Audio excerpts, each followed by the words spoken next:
తన ప్రేమలోకం నుంచి బయటపడే అప్రయత్నంగా గోడ గడియారం వైపు చూసి నాకు 4 గంటలు చూపిస్తుంది. నా పొట్ట చుట్టూ అల్లుకున్న తన చేతిని గిల్లి, ఇడియట్‌వి నువ్వు. రోజు రోజుకి రోమియో వేషాలు ఎక్కువైపోతున్నాయి అని చెప్తుండగానే మరో ముద్దు ఇచ్చాడు. నన్ను దగ్గరికి లాక్కున్నాడు. రోజు రోజుకి నువ్వు బ్యూటిఫుల్‌గా తయారవుతుంటే నన్నేం చేయమంటావు అని అడిగాడు. ఇది మరీ ఎక్కువైనట్లేదు. నా ఏడుపు మొహం నీకు బ్యూటిఫుల్‌గా అనిపించిందా అని కోపంగా అరుస్తూ తన వైపుకి తిరిగాను నేను. అవును అన్నట్టు మరింత అమాయకంగా ముఖం పెట్టి నా ముఖంలోకి చూస్తుంటే ఆ పదునైన చూపు నన్ను కలవరపెడుతుంటే తన నీచలేక తన గుండెల్లో తలదాచుకున్నాను. అవి అని అడిగాను. నానమ్మ నిద్రపుచ్చుతాను అని చెప్పింది. నా జుట్టుని సరిచేస్తూ అన్నాడు అగస్త్య. అలా చేసి కూల్చేయకు, నేను చాలా కోపంగా ఉన్నాను అంటుంటే నీ మొహానికి అంత సీన్ లేదులే అని చెప్పాడు అగస్త్య. నాకు నిద్రొస్తుంది అన్నాను. ఇంకా అనలేదేంటా అనుకుంటున్నా. కానివ్వు అని వెటకారంగా అన్నాడు అగస్త్య. నువ్వు ఇంత మాట అన్నాక నేను పడుకోనులే అని చెప్పాను. అంత పెద్ద మాట అన్నానా అని అడిగాడు తను. నన్ను నిద్రమొహంలా చూస్తున్నావు కదా నువ్వు అని చెప్పాను. ఆ వర్డ్ నీ నోటి నుంచి. అయినా నా నోటి నుంచి ఎప్పుడొచ్చింది? మళ్ళీ లేవబోతున్నా నన్ను లేవలేదు. అబ్బో వదులు, కాసేపు ఉండలా, అలిగాను కదా నేను. నువ్వు ఒక బేబీకి మదర్లా కాదు. 4 సంవత్సరాల క్రితం నాతో తిట్లు తింటున్న రోజులు నాకు గుర్తుకొస్తున్నాయి అంటుంటే తన వైపు నేను గుర్రుగా చూశాను. తన భుజాల పట్టి వెనక్కి తోసి విడిపించుకొని లేచి కూర్చున్నాను. నా మూరెడు జడని తడిచి చిరాకేస్తుంటే పైకి ముడిపెట్టుకున్నాను. తను గిల్లగానే అదిరిపడి చూశాను. మళ్ళీ తన చెయ్యి అటే వస్తుంటే చేతి మీద ఒక్కటేసి ఫ్రెష్ అవ్వడానికి వెళ్ళిపోయాను నేను. నేను వచ్చేసరికి తను నిద్రలో ఉన్నాడు. అది నిజంగానే నాకు షాక్ కొట్టించే విషయం. మా రావణ్ పడుకున్నాడా? అది ఇప్పుడు పట్టపగలు. తల తుడుచుకుంటూ దగ్గరికి వచ్చి చూశాను. తను నిద్రలో ఉన్నట్టు నాకు అర్థమైంది. తన జుట్టు ఇంకా తడిగానే ఉంది. కదిలిస్తే లేచేస్తాడు. అలా వదిలేయక తప్పలేదు. ఇప్పుడే స్నానం చేసినందుకు గాను బామ్మకి ఏం చెప్పాలో అనుకుంటూ జుట్టు ఆరాక పైకి ముడిపెట్టుకుని నేను బయటకొచ్చాను. నా కూతురైతే ఇంకా లేవలేదు. అమ్మయ్య అనుకుని దానికోసం ఫుడ్ ప్రిపేర్ చేసడానికి నేను పూనుకున్నాను. బామ్మ కూడా దాని పక్కనే పడుకుని ఉంది. నాకు ఫోన్ గుర్తొచ్చి బయటికి పరిగెత్తి ఫోన్ తీసుకున్నాను నేను.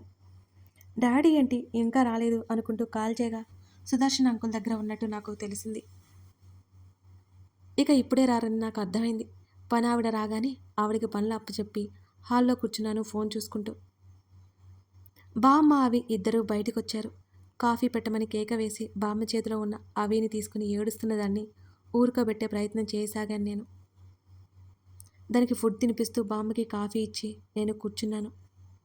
ఏంటి అలా ఉన్నావు అని బామ్మ అడిగింది. నాకేమీ అర్థం కావట్లేదు బామ్మ. డాడీని ఇబ్బంది పెడుతున్నాను నేను అని బేలగా అడిగాను. చచ, అదేం కాదే. మీ డాడీ భయం ఏంటో తెలుసా? వచ్చే ఆవిడ నిన్ను ఆయనకి దూరం చేస్తుందని. అంతకు మించి నువ్వు ఇబ్బంది పెట్టింది ఏం లేదు. నిజంగా నీ ఆలోచన చాలా బాగుంది శ్రీదా. మీ నాన్న వయసు అయిపోయి ఇంట్లో ఉండట్లేదు. ఇంకా జీవితాన్ని అనుభవించడానికి చాలా ఉంది. అతనికి తోడు కావాలి. నువ్వు ఎప్పుడో చేసి ఉండాలి కానీ చెయ్యి దాటిపోయింది. ఇప్పుడు చేయడంలో తప్పేం లేదు. మరో అమ్మాయిని చూద్దాంలే అని అంది బామ్మ. చందనగారే మా డాడీకి వైఫ్ అవుతారనుకున్నాను బామ్మ అని దిగులుగా బామ్మ భుజం మీద తలవాల్చాను నేను. మనం అనుకుంటే జరుగుతుందా ఏంటి? రాసి పెట్టి ఉండాలిగా. అసలు వాళ్ళకు ఒకరంటే ఒకరు ఎలా తెలుసు? అడగడమే మర్చిపోయాను అని అంది బామ్మ. నాకు కూడా తెలియదు బామ్మ. డాడీ ఇంటికి వచ్చాక అడగాలి అని నేను భుజాలు కదిలించాను. అయినా నువ్వేంటి వేళపాల లేకుండా మిట్ట మధ్యాహ్నం తలంట్లు పోసుకోవద్దని చెప్పానా లేదా అని బామ్మ నా మీద గయ్యమంది. 2 క్షణాలు తటపటాయించి అంతలోనే ఆయిల్ ఉందని చేశానులే చిరాగ్గా ఉంటే అని కవర్ చేశాను.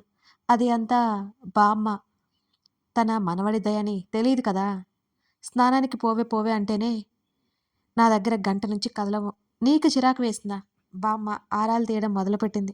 బాబోయ్, నీకొక దండమే బాబు. స్నానం చేయడం కూడా తప్పని నాకు తెలియదులే అన్నాను మూతి తిప్పుతూ. బామ్మ నవ్వేసింది. అరగంట అంటే అరగంట నిద్రపోయి ఫ్రెష్ అయి వచ్చాడు నా పతిదేవుడు. తన మీద అలక ప్రకటించి ముఖం తిప్పుకొని కూర్చున్నాను. సరాసరి వచ్చి నా పక్కన కూర్చొని నా ఒడిలో ఉన్న నా కూతుర్ని తీసుకున్నాడు. ఇప్పుడు దాకా మాటల్లో పడి మేమిద్దరం దాన్ని పట్టించుకోలేదు.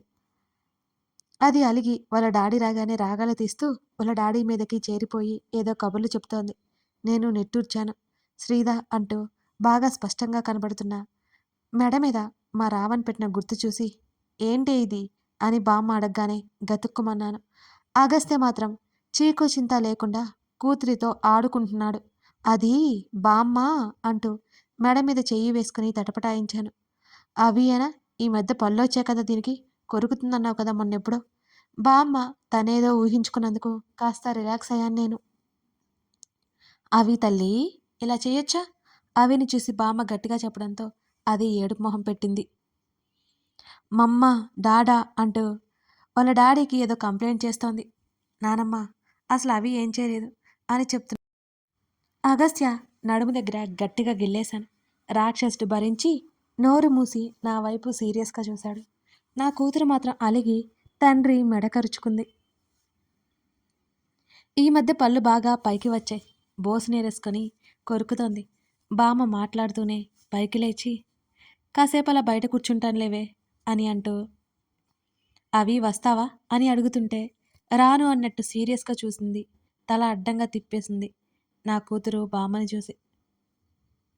అబ్బో దీనికి అప్పుడే కోపం కూడా తెలిసిపోయిందన్నమాట అని బామ్మ నవ్వుతూ చెప్పి సారీ బుజ్జి తల్లి రా మనం బయటికి నడుద్దాం అని అంటూ అగస్త్య నుంచి అవిని తీసుకుంది బామ్మ. నా కూతురు తెలియక చేస్తుంటే తెలిసే చేస్తుందో తెలియదు కానీ సారీ చెప్పగానే దాని కోపం మాయమైపోయి దాని ఈగో చల్లారిపోయింది. వీళ్ళు చిన్నపిల్లలు కాదు చిచ్చెర పిడుగులు అనిపిస్తోంది నాకైతే. ఆగమని చెప్పి నా కూతురికి షూ వేసి ఆ తర్వాత బయటికి పంపించాడు అగస్త్య. ఇద్దరం గార్డెన్లో ఆడుతున్నారు. నేను వెంటనే అగస్త్య మీదకి వెళ్ళి చూసావా నువ్వు చేసిన పనికి బామ్మ ఎలా అంటుందో అని కోపంగా అరవబోతున్నా. నా పెదవుల మీద తను ముద్దు పెట్టుకున్నాడు. నా కళ్ళు బాతుగుడ్లంతా అయిపోయాయి. ఈసారి కిచెన్లో వంట మనిషి ఉందని భయపడి చచ్చిపోయాను నేను. వెంటనే దిక్కులు చూశాను అటు ఇటు. నోరు తెరిచావంటే నా రియాక్షన్ ఇలాగే ఉంటుంది అని ముందుకు వంగి నా చెంప మీద మరో ముద్దు ఇచ్చాడు అగస్త్య. ఆ ఇడియట్ నువ్వు అని గట్టిగా అరిచేయబోయి కూడా చివరి క్షణంలో ఆగిపోయాను. ఈ మాత్రం భయం ఉండాలి, మెయింటైన్ చేయి సెనోరిటా అని చెప్పి పైకి లేచి 2 అవర్స్లో వచ్చేస్తాను అని అన్నాడు. సండే కూడా వర్కేంటి నీకు? వచ్చాక మాట్లాడుకుందాం, వెళ్ళాలి. ముందుకు వంగి నా తల మీద ముద్దు పెట్టుకుని వెళ్ళిపోయాడు అగస్త్య. ఉఫ్ ఇలాంటి చిన్న చిన్న పనులతో చంపేస్తాడు. ఎంతైనా మా రావణ్కి నేనంటే చాలా ఇష్టం. నేను డాడీతో తర్వాత పెళ్లి విషయం ఎత్తలేదు. అలాగని నా నిర్ణయం మార్చుకోను. డాడీ సంతోషంగా ఉండాలి, ఆయన ఒంటరితనం పోవాలి, ఆయన గురించి అన్నీ తెలిసిన చందన గారితో ఆయన పెళ్లి చేయాలి. ఎలా అసలు? ఇదే నాకు అంతు చిక్కని ప్రశ్న. ఎవరికీ చెప్పకుండా ఓ రోజు చందన గారిని కలవడానికి వెళ్ళాను. నేను వెళ్ళింది సాయంత్రం కావడంతో ఆమె డ్యూటీ నుంచి వచ్చి ఉంది అప్పటికే. తలుపు కొట్టగానే తలుపు తెరిచి నన్ను ఆశ్చర్యంగా చూస్తూ లోపలికి దారిచ్చింది చందన. కూర్చో చిన్నగా చెప్పి చిన్నగా ఉన్న దివాన్ కార్డ్ చూపించి ఆమె కిచెన్లోకి వెళ్ళింది. కాఫీ తీసుకో అని ఇస్తుంటే నాకొద్దు, ఆ కప్ నేను తీసుకోలేదు. మీ డాడీకి చెప్పానని కోపంగా ఉన్నావా నా మీద? ఆమె సన్నగా నవ్వుతూ అడిగింది. ఆమె ముఖంలో ఏదో కల. నవ్వితే ఎంత బాగుంది అనుకోకుండా ఉండలేకపోయాను. మీరు కూడా మా ఇంటికి వచ్చినప్పుడు ఏమీ తీసుకోలేదు, అందుకే నేను కూడా ఏమీ తీసుకోవట్లేదు అని చెప్పాను సీరియస్గా. సరే సరే నెక్స్ట్ టైం వచ్చినప్పుడు తీసుకుంటానులే, తీసుకో. బలవంతంగా నా చేతిలో కప్ పెట్టింది. కాఫీ తాగుతున్నంతసేపు ఇద్దరం మౌనంగానే ఉన్నాం. ఏం మాట్లాడుకోలేదు. మీరు మా డాడీకి ఒకరికొకరు ఎలా తెలుసు, ఎలా పరిచయం అని అడిగాను నేను. మీ డాడీ చెప్పలేదా అని అడిగింది. నేనే అడగలేదు. ఎందుకని అడగలేదు? ఏమో గుర్తులేదు, నేను అడగలేదు అని చెప్పాను. 10 years బ్యాక్ మీ డాడీ ఆఫీస్లో వర్క్ చేశాను. ఆ మాటకి అవునా అన్నట్టు చూశాను నేను. మీ మమ్మీ కూడా నాకు బాగా తెలుసు. ఈసారి నిజంగానే షాక్ కొట్టినట్టు ఫీల్ అయ్యాను నేను.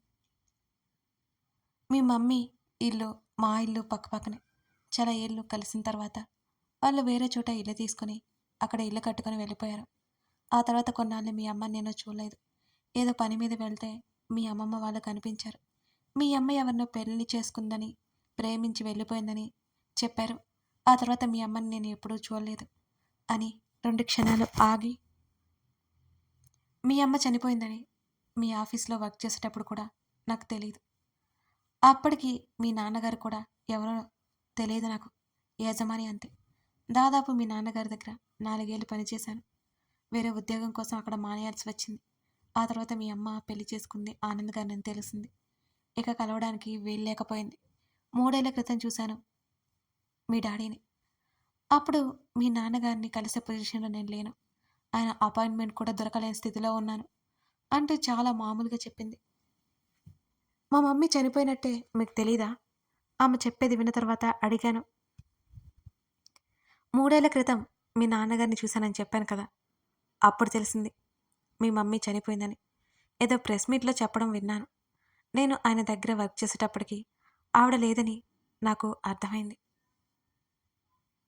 కాసేపు నేను మౌనంగా ఉండిపోయాను. 2 చేతులతో ముఖం మీదకి పడుతున్న జుట్టుని వెనక్కి తోసుకున్నాను. విసుగ్గానే. మీతో నేను మాట్లాడడానికి వచ్చాను అని చెప్పాను నెమ్మదిగా. ఏంటది? మీ నాన్నగారికి అమ్మాయిని చూడమంటావా నన్ను? అని నవ్వుతూ అడిగింది. మీరే మా డాడీని ఎందుకు పెళ్లి చేసుకోకూడదు? ఆయన ఏంటో మీకు తెలుసు కదా! నేను అడగకుండా ఉండలేకపోయాను. నేను అలా సడన్‌గా అడగడంతో ఆమె క్షణకాలం ఆశ్చర్యపోయినట్టు చాలా మౌనంగా ఉండిపోయింది. నాకిష్టం లేదు. పెళ్లి మీద మంచి అభిప్రాయం లేకనే కదా ఇన్నాళ్ళు ఇలా ఉన్నాను అని చెప్పింది. ఎందుకు లేదు? మీకు పెళ్లి మీద మంచి అభిప్రాయం అని అడిగాను నేను తిరిగి. 4, 5 సంబంధాలు చూశారనుకుంటా నాకు పెరయ్య గారు. ఒక్కడు అర్థం చేసుకునేవాడు కాదు.